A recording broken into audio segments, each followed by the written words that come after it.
Good morning दोस्तों, मैं विपुल जैन आप सभी का स्वागत करता हूं सर्वोदय विद्यापीठ सीकरी की ऑनलाइन क्लासेज में। दोस्तों, हम कक्षा 12 की गणित में पढ़ रहे थे, अवकलन पढ़ रहे थे। हमने 7.1 पढ़ ली है और 7.2 के भी प्रश्न हमने लगभग सारे कर लिए हैं।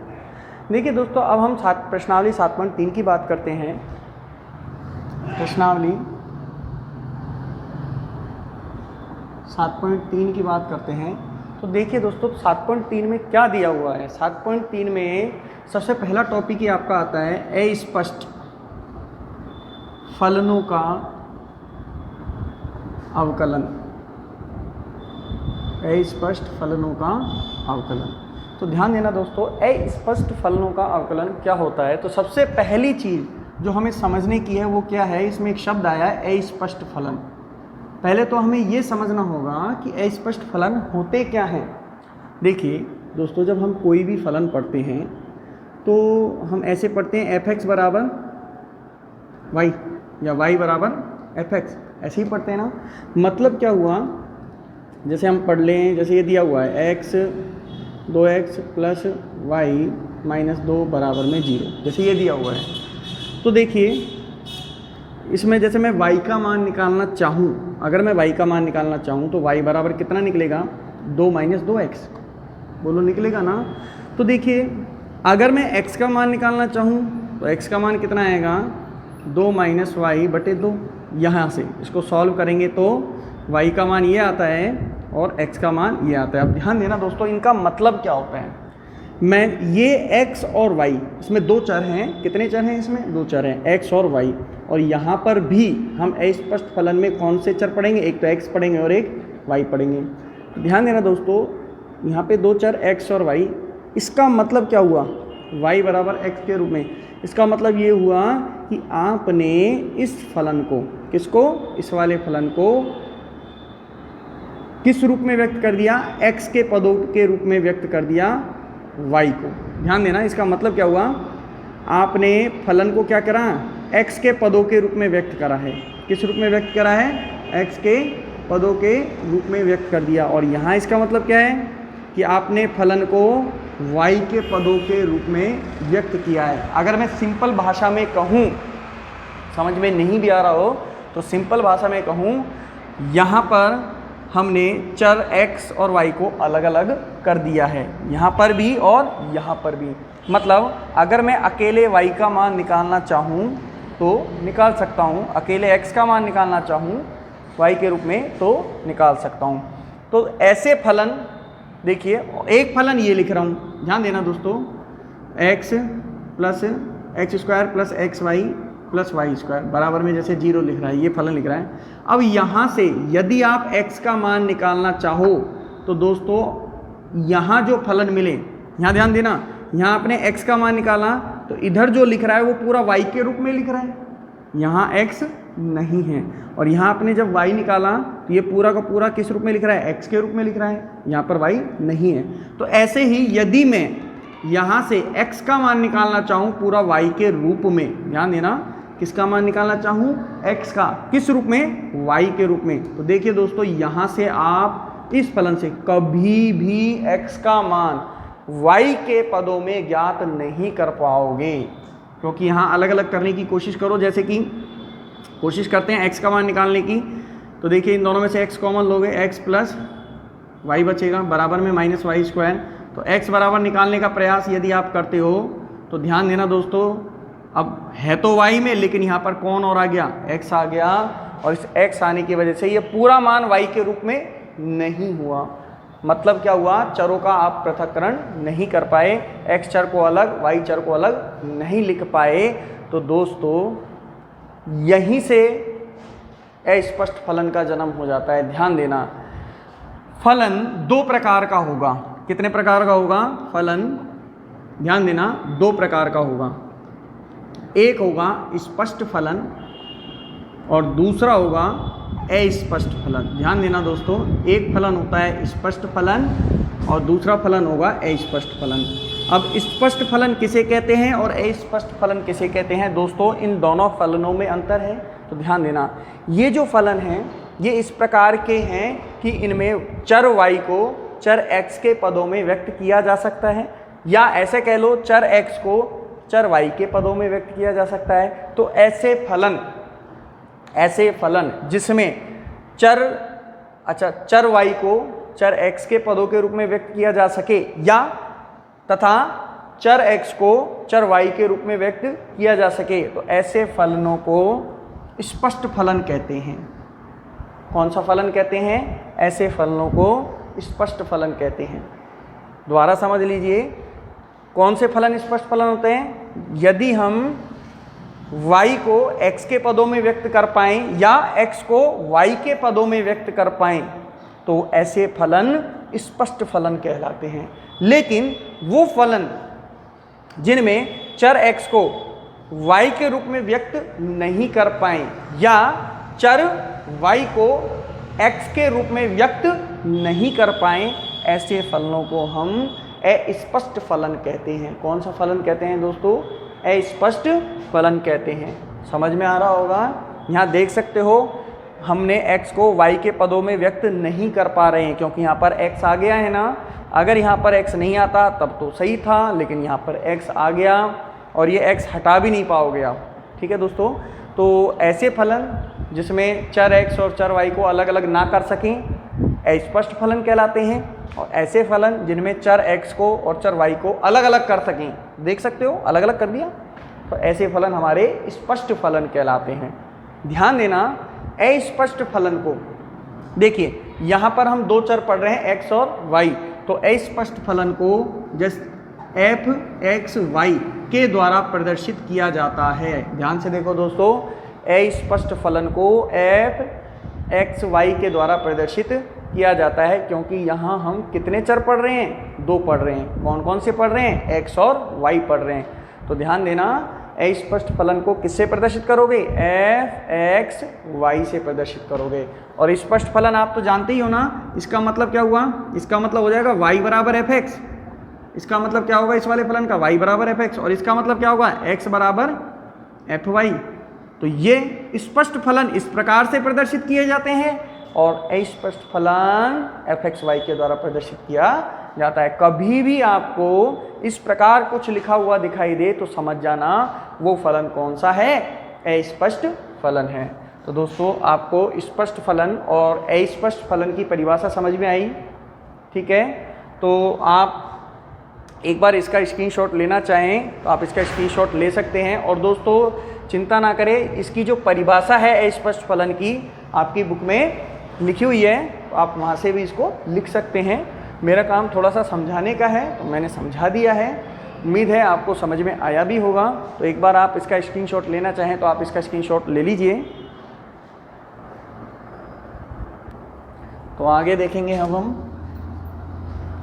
देखिए दोस्तों, अस्पष्ट फलनों का अब हमें पढ़ना है अवकलन। ये तो बात करी थी मैंने अस्पष्ट फलन की, लेकिन हमें अस्पष्ट फलन थोड़ी ना पढ़ना है, हमें तो उनका क्या पढ़ना है? अवकलन पढ़ना है। तो देखिए दोस्तों, अस्पष्ट फलन का अवकलन कैसे करते हैं, और अस्पष्ट फलन का अवकलन करने के लिए हम सीधा उनका अवकलन ही पढ़ेंगे, है ना। तो एक सवाल से शुरुआत करता हूँ कि सवाल उनके कैसे करते हैं। देखिए आपकी किताब में ये एग्जाम्पल 9 के 4 प्रश्न दिए हुए हैं और ये चारों जो प्रश्न हैं ये सभी अस्पष्ट फलनों के उदाहरण हैं। समझिए कैसे। आप देखिए, अगर आप यहाँ से x का मान ज्ञात करना चाहें y के रूप में तो ज्ञात नहीं कर पाओगे। इस सवाल में भी यदि आप x को y के रूप में ज्ञात करना चाहें या y को x के रूप में ज्ञात करना चाहें तो आप ज्ञात नहीं कर पाओगे। यहाँ पर भी दोस्तों, आप जैसे x का मान निकालना चाहो y के रूप में या y का मान निकालना चाहो x के रूप में तो नहीं निकाल पाओगे। और इसी प्रकार यहाँ पर भी। तो ये सभी फलन दोस्तों कैसे हैं? सारे के सारे अस्पष्ट फलन हैं। कैसे फलन है? अस्पष्ट फलन है। अच्छा, सबसे पहली चीज़ 7.2 प्रश्नावली तक अब तक हमने एक चीज़ पढ़ा कि जो भी फलन दिया हुआ होता है, ध्यान देना दोस्तों, अब तक हमने जो भी फलन पढ़े वो हमने पढ़े y बराबर fx। मतलब यहाँ इसको हम पढ़ते थे, जो हमारा फलन दिया हुआ होता था वो चर x के रूप में दिया हुआ होता था। किस रूप में दिया हुआ होता था? चर x के रूप में। और उसको हम सबसे पहले क्या करते थे? y बराबर करके लिखते थे। क्या लिखते थे, y बराबर करके लिखते थे। लेकिन अब दोस्तों ऐसा नहीं है, क्योंकि इन अस्पष्ट फलनों में x और y दोनों ही चर एक साथ आते हैं, तो इसीलिए यहां हमें y बराबर करके लिखने की आवश्यकता नहीं है। समझ में आई बात दोस्तों? तो देखिए दोस्तों, इन सवालों को कैसे करते हैं, बहुत आसान सवाल हैं, कुछ भी नहीं है। सबसे पहले हम पहला सवाल देखेंगे। देखिए यहाँ कर रहा हूँ मैं पहला सवाल दिया हुआ है x³ plus x² y plus x into y square plus y की घात 3 बराबर में 81, यही दिया हुआ है। अब अवकलन करना है ना, तो differential with respect of x, अवकलन हमेशा x के सापेक्ष होगा, क्योंकि हमारा प्रश्न है dy/dx ज्ञात करो। प्रश्न क्या है, dy/dx, तो अवकलन किसके सापेक्ष करना है दोस्तों, हमें x के सापेक्ष करना है। ध्यान देना, देखो x³ का अवकलन करो, कितना आएगा, 3x² आएगा। यहाँ देखिए दोस्तों दो फलन है ना, u इंटू वी से करेंगे तो पहले x² को छोड़ दिया, y का अवकलन क्या होता है, dy/dx। अब y को छोड़ दो, x² का करो, कितना होगा, 2x हो गया। आगे आ गया प्लस, अब यहाँ पर x इंटू वाई स्क्वायर है, अगेन u इंटू वी से होगा, x को छोड़ा, y² का पहले तो घात का अवकलन करो, कितना है, y², और y² का अवकलन होता है 2y, कितना होता है, 2y। दोस्तों अभी ये जो अवकलन हुआ है ये केवल घात का हुआ है। अब हम किसका करेंगे, y का अवकलन क्या होता है, x के सापेक्ष dy/dx प्लस, अब y² का अवकलन तो हमने कर दिया, अब किसका अवकलन बाकी है, x का x के सापेक्ष अवकलन क्या होता है, 1 होता है, 1 लिख दिया। अब आगे देखिए, अब है y³, देखना दोस्तों y³ में पहले अवकलन किसका होगा, y की घात 3 का, तो घात 3 का अवकलन करोगे 3y² आएगा, और घात का अवकलन होने के बाद अब किसका अवकलन होगा, y का x के सापेक्ष अवकलन क्या होता है, dy/dx बराबर, अब इसका अवकलन करोगे 81 लिख रहा है, 81 मतलब एक अचर संख्या, इसका अवकलन क्या होगा, 0। समझ में आया दोस्तों, उसका अवकलन क्या हो जाएगा, 0 हो जाएगा। अब देखिए हमसे प्रश्न में dy/dx का मान पूछा है, ठीक है, तो हम क्या करेंगे, dy/dx वाले पद कॉमन लेंगे। क्या करेंगे, dy/dx को कॉमन लेंगे। देखिए कहाँ कहाँ dy/dx है, यहाँ है ना, dy/dx कॉमन लेंगे तो अंदर क्या बचा, x², और देखिए कहाँ है, यहाँ dy/dx है, dy/dx कॉमन ले ले तो क्या बचेगा, 2xy प्लस का 2xy, और देखिए dy/dx कहाँ है, यहाँ पर है, तो क्या बचेगा, प्लस का 3y² ब्रैकेट बंद। तो ये तो dy/dx वाले पद एक साथ लिख लिए, कॉमन ले लिया मैंने dy/dx को। अब देखिए दोस्तों करना ये है, बिना dy/dx वाले पद, वे पद जिनमें dy/dx नहीं है, उन सभी पदों का हम कर देंगे पक्षांतरण। देखिए जैसे ये है माइनस का 3x², पक्षांतरण करेंगे माइनस में हो जाएगा। ये देखिए ये है 2xy प्लस का, उधर जाएगा तो माइनस का 2xy, और है प्लस का y², उधर जाएगा तो माइनस का y²। और भी कोई पद है, नहीं है, यही बचा ना। अब देखिए मुझसे मान किसका पूछ रहा है, dy/dx का, तो dy/dx यहीं छोड़ दूंगा, ये गुणा में है, कहाँ जाएगा, भाग में। अच्छा दोस्तों यहाँ से माइनस कॉमन आ रहा है, माइनस को कॉमन ले लो, 3x² plus 2xy plus y² बटे में, ये भाग में आएगा ना, x² plus 2xy plus 3y²। दोस्तों आपका ये क्या आ गया, आंसर आ गया, dy/dx आ गया। बहुत आसान है ना, बस कुछ नहीं करना होता, जो भी फलन आपको दिया हुआ है, इस फलन को कौन सा फलन बोलोगे, अस्पष्ट फलन। क्यों बोलोगे, क्योंकि इसमें चर x और चर y को अलग अलग नहीं कर सकते, ठीक है। तो डिफरेंशियल कर दिया हमने x के सापेक्ष, फिर dy/dx वाले सभी पदों को एक साथ लिख के कॉमन ले लिया, dy/dx को मैंने क्या करा, कॉमन लिया, ये बचेगा, और बिना dy/dx वाले सभी पदों को क्या कर दिया, पक्षांतर, दूसरे पक्ष में भेज दिया। इसके बाद चूंकि मुझे dy/dx ज्ञात करना है तो इसका पक्षांतरण कर दूंगा, गुणा में तो कहाँ जाएगा, भाग में। यही आपका क्या हो गया, आंसर हो गया। तो दोस्तों आप इसका एक बार स्क्रीनशॉट ले लीजिए। ले लिया होगा। अब अगला सवाल पढ़ेंगे हम, देखिए।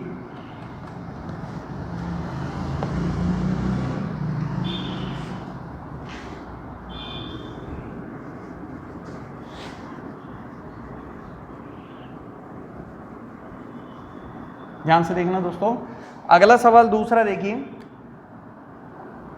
दिया हुआ है sine square y plus cos x y बराबर में पाई। तो देखिए सीधा सीधा क्या करना है, अवकलन differential with respect of x, क्योंकि हमें ज्ञात क्या करना है, d y upon d x. तो देखिए दोस्तों, पहले होगा साइन की घात का अवकलन। किसका अवकलन होगा, घात का। तो घात का अवकलन क्या होता है, साइन स्क्वायर का अवकलन क्या होगा, 2 साइन, वाई दे रखा है तो वाई, ठीक है। अब ये तो ये अवकलन हुआ है घात का, घात का होने के बाद अवकलन किसका होगा, साइन का। साइन का अवकलन होता है कॉस वाई, ठीक है। घात का अवकलन हो गया, साइन का अवकलन हो गया। दोस्तों अभी कौन बच रहा है, वाई बच रहा है, और वाई का एक्स के सापेक्ष अवकलन क्या होता है, d y upon d x होता है। आगे चिन्ह किसका है, प्लस, तो प्लस लगा दिया। लिख रहा है यहाँ पर कॉस एक्स वाई, तो सबसे पहले अवकलन किसका होगा, कॉस का होगा। कॉस का अवकलन क्या होता है, माइनस का साइन एक्स वाई, ठीक है। तो ये तो अवकलन हुआ कॉस का। अब कॉस के अंदर क्या लिख रहा है, एक्स वाई, तो एक्स वाई का अवकलन होगा। अब किसका अवकलन होगा, एक्स वाई का। गुणा में देखिए दोस्तों, ये 2 u इंटू वी से होगा, तो x को छोड़ा y का अवकलन d y upon d x, plus y को छोड़ा x का अवकलन बराबर हो गया अवकलन। पाई का अवकलन क्या होता है, 0, क्योंकि पाई एक अचर राशि है ना, इसका एक संख्यात्मक मान होता है, इसलिए इसका अवकलन क्या हो जाएगा, 0 हो जाएगा। अब आपको करना क्या है, d y by d x वाले पद एक साथ लिखते हैं ना, लेकिन दोस्तों ये अंदर आ रहा है, पहले इसको सॉल्व कर लो। 2 sine y cos y d y upon d x. दोस्तों अगर आप चाहो तो आपको अगर ये फॉर्मूला याद आ रहा हो, 2 साइन ए कॉस ए बराबर होता है साइन 2a, तो आप लिख सकते हो। आप इस सूत्र का इस्तेमाल करके ये फॉर्मूला यहाँ पर लगा सकते हो। तो मैं लगा रहा हूँ, थोड़ा और छोटा हो जाएगा ना, ये हो जाएगा साइन 2y, क्या हो जाएगा ये, sine 2y d y by d x, minus into plus क्या हो जाएगा, देखिए माइनस हो जाएगा, अंदर गुणा करेंगे, देखिए माइनस हो जाएगा। अब देखो साइन एक्स वाई, इसका गुणा करना है अंदर, तो इससे गुणा करेंगे तो क्या मिलेगा आपको, x d y upon d x, और माइनस साइन एक्स वाई का इससे गुणा करोगे तो माइनस का y into sine x y, यही मिलेगा बराबर में 0। ठीक है दोस्तों, इतना समझ में आया। अब आपको करना ये है, d y by d x वाले पद एक साथ लिखेंगे, d y upon d x, तो कॉमन ले लें, यहाँ से बचेगा साइन 2y। आगे देखो एक ये है d y by d x, इसके गुणा में ये पूरा है, तो ये common d y by d x तो कॉमन आ जाएगा, तो ये बचेगा। आगे चिन्ह किसका है, माइनस का है, तो माइनस लगा एक्स साइन एक्स वाई, ये बचेगा ना दोस्तों। और जो बिना d y upon d x वाला पद है उसका कर देंगे हम पक्षांतरण, तो ये माइनस का है, उधर जाने के बाद क्या हो जाएगा, प्लस का हो जाएगा, y into sine x y हो जाएगा। अब दोस्तों देखिए हमसे वैल्यू किसकी पूछ रहा है, d y upon d x की, तो इसको तो यहीं छोड़ेंगे और इसका पक्षांतरण कर देंगे, तो d y upon d x y into sine, तो देखिए d y upon d x बराबर में y sine x y upon sine 2y minus x sine x y. तो दोस्तों ये गुणा में था, भाग में पक्षांतरण कर दिया, भाग में आ गया, तो ये आपका आंसर आ गया। बहुत आसान है, तो आप इसका एक बार स्क्रीनशॉट ले लीजिए। उम्मीद है आपको ये प्रश्न समझ में आया होगा। ले लीजिए इसका स्क्रीनशॉट, ले लिया। तो अगला देखिए, तीसरा प्रश्न देखेंगे।